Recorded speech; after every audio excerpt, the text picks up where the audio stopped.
Letter from Brandy. Charles J, can you believe this day is here? 16 years.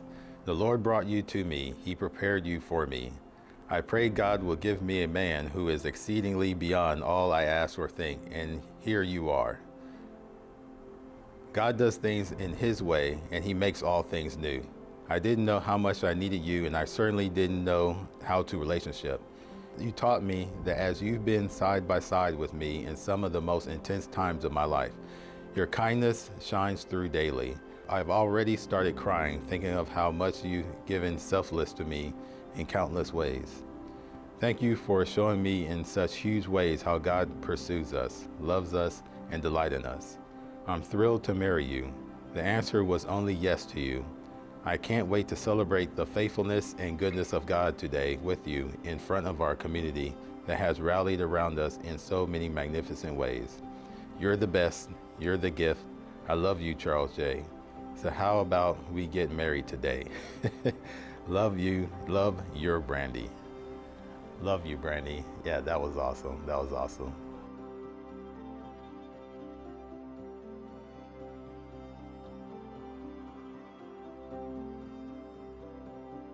So this is part of Charles and I. We were doing journal entries with each other, and this is what he used for the first part of his letter. Spending time with Brandy was a highlight of my day. I noticed two things today to better understand where Brandy is at. The way she used two terms, dating and patience. Dating is often purely recreational and often non-exclusive. Brandy is far too valuable for that in my eyes. I'm not trying to merely date Brandy, I'm courting her.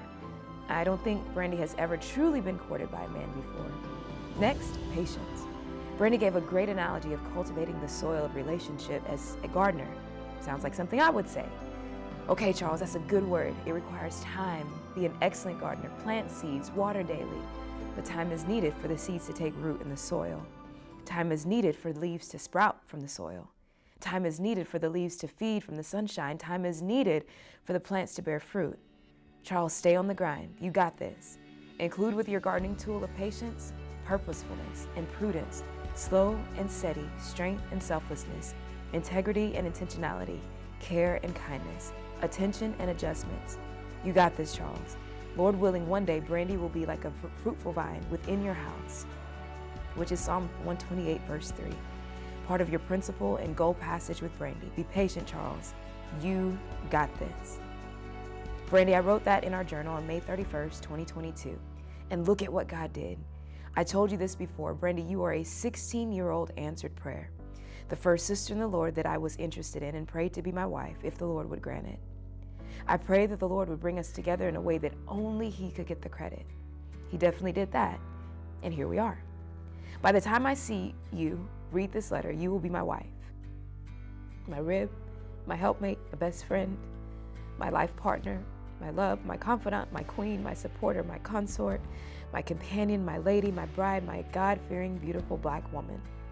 1 Kings 2, 1-3 is one of my favorite passages. It's where I derive my strong acronym. S, submits to God's will. T, transparency. R, respects women. O, open to constructive criticism. N, nurturing. G, gives guidance. I will continually strive to grow in these areas. I'm not perfect, but I stand on the one who is perfect, and I will continually strive to be like Him.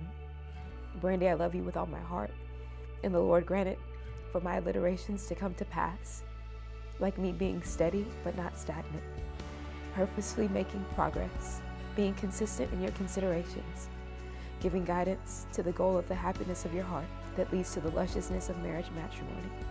Your current husband, and only husband, forever husband, Charles Woods.